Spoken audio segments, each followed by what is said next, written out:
خانقاہ ربانیہ نقشبندیہ روحانی معالج پیر مفتی احسن محمود نقشبندی صاحب۔ دوسری چیز یہ ہے، ایک ہے تدبیر، ایک ہے تدبیر۔ اب جو تقدیر ہے یہ تدبیر سے بدل نہیں سکتے۔ تقدیر جو ہے تدبیر اختیار کرنے سے بدل نہیں سکتے۔ اب جو تقدیر میں لکھا ہے وہ ہو کر رہے گا۔ مثلا ہمارے ایک واقعہ پیش آیا اس حوالے سے، ہمارے زمانے میں چند سال پہلے کورونا آیا۔ اب کورونا کے زمانہ میں حفاظتی تدابیر اختیار کی جاتی تھی اور اس کا بہت زیادہ اہتمام کیا جاتا تھا۔ پہلی بات یہ ہے، مسئلے کی بات یہ ہے کہ حفاظتی تدابیر اختیار کرنا سنت ہے، جائز ہے، تقدیر کے خلاف نہیں ہے۔ پہلی بات، حفاظتی جتنی بھی تدابیر ہیں جو بھی بتائی جائیں، جس موقع پر بتائی جائیں، ان کا اختیار کرنا شرعاً جائز ہے، سنت عمل ہے اور یہ تقدیر کے خلاف ہی نہیں ہے، اور اس سے تقدیر بدل بھی نہیں سکتی، تقدیر بدل بھی نہیں سکتی۔ اب کورونا کے زمانہ میں لوگ حفاظتی تدابیر اختیار کرتے تھے، کہیں جراثیم ہم تک نہ پہنچے، کہیں کورونا ہمیں نہ ہو جائے۔ اب جو حفاظتی تدابیر اختیار کرنے کا مطلب یہ ہرگز نہیں تھا کہ اگر میرے مقدر میں کورونا ہوگا تو وہ اس سے بدل جائے گا، پر انہوں نے نہیں اختیار کی تدابیر، حفاظتی تدابیر، کیا آپ کو کورونا ہو گیا؟ ایسی بات نہیں ہے۔ اور میں نے خود دیکھا اس موقع پر جن لوگوں نے بہت زیادہ احتیاط کی ہے، بہت زیادہ حفاظتی تدابیر اختیار کی ہیں، کورونا انہیں کو ہوا ہے۔ سلام لوگوں سے بھی قدر بھی کر رہے، سلام بھی نہیں کر رہے، دوسرے قریب نہیں جاتے تھے، کسی کے ماسک پہن کے رکھتے تھے، وہ کیا کہتے ہیں وہ لگا کے رکھتے تھے ماسک اور گلاس جو ہے ایسے۔ لیکن کیونکہ اصل مسئلہ یہ ہے نا اندر کا معاملہ ہے کہ جب آدمی حفاظتی تدابیر اختیار کرتا ہے، اگر اس کا یہ یقین ہو کہ ان حفاظتی تدابیر سے میں بچ جاؤں گا، اس یقین کی وجہ سے اس کو مانا پڑتا ہے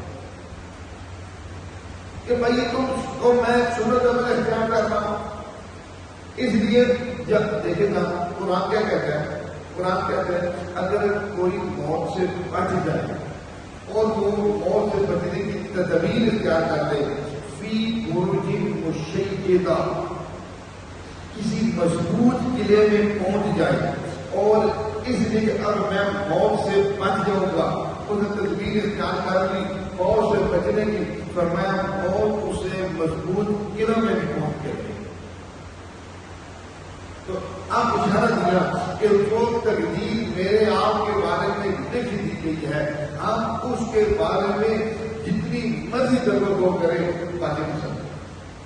ہاں ایک سنت عمل کی نہیں کریں، بھائی سنت عمل ہے، ہم اس لیے ماسک پہنا ہے یہ سنت عمل ہے، گلاس اس لیے پہنے سنت عمل ہے، ہم اس لیے روزانہ فرش دھوتے سنت عمل ہے۔ یہ نہیں کہ بھائی جراثیم لگ جائے گا، کورونا آ جائے گا، اگر ایسے نہیں کریں گے تو ایسے ہو جائے گا، ایسے نہیں کریں گے۔ یہ غلط سوچ، غلط مائنڈ، غلط تصورات ہیں جس وجہ سے ہمیں مار پڑتی ہے۔ اس لیے قدرت کا فیصلہ ہے کہ تدبیر سے نہیں بدل سکتی، جو مرضی کرنا جو ہونا ہوتا ہے وہ ہو کر رہتا ہے۔ واقعہ بتا دوں، اردن علاقہ ہے، وہاں پہ صحابہ کرام کے دور میں ایک تعاون کی بیماری آتی تھی، اتنی شدید بیماری تھی گھنٹوں میں آدمی ختم ہوتا تھا۔ آپ اردن کے قبرستان میں حضرت عبداللہ بن جرح رضی اللہ عنہ کے ساتھ تقریباً 33,000 صحابہ کی اس قبرستان میں قبریں ہوتی ہیں۔ جو لوگ جماعتوں میں جاتے ہیں ان کی زیارت ان کو نصیب ہوتی ہے۔ 33,000 صحابہ کی قبریں ایک قبرستان میں موجود ہیں اردن میں۔ حضرت عمر رضی اللہ عنہ نے اردن کا ارادہ فرمایا تو اتنا پڑھی کہ بھائی ہم لوگ کا خون آ گیا، ٹھہر گیا۔ صحابہ سے مشورہ کرتے ہوئے کوئی مان لو قانون آ گیا آپ کیا کہتے ہیں؟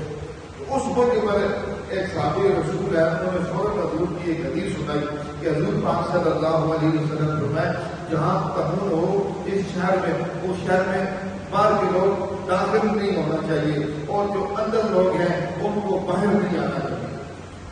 حضرت عمر رضی اللہ عنہ فرمانے ہاں اب ہمارے لیے یہ حدیث دلیل اس بات کی کہ اب ہم اس قوم کی جگہ بڑھنا چاہیں.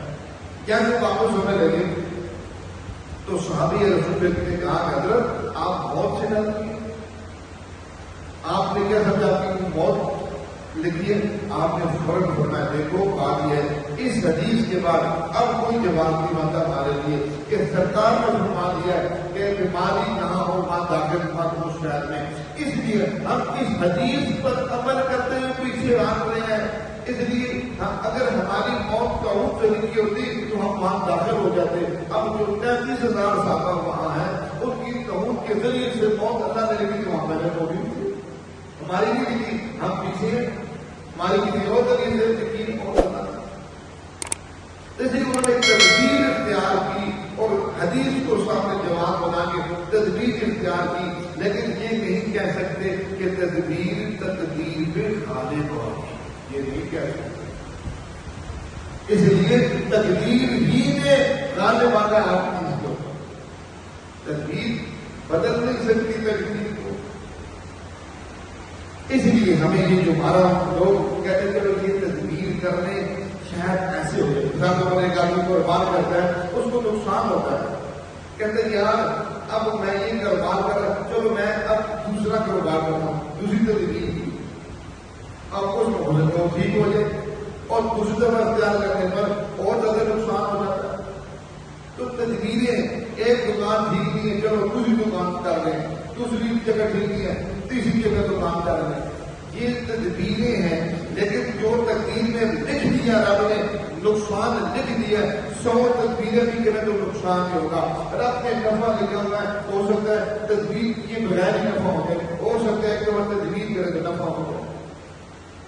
تو اس لیے میں نے اور آپ کی سوچ کو یکساں رکھنا ہے کہ ہم نے یہ نہیں سمجھنا کہ بھائی اصل تقدیر یہ تدبیر ہے. اصل ہے ہی تقدیر اور تدبیر اس تقدیر کے اندر ذرا فرق نہیں لا سکتا. ہمارے ہاں جادو, جنات, بندش اور نظر بد کا شافی علاج قرآن و سنت کی روشنی میں کیا جاتا ہے.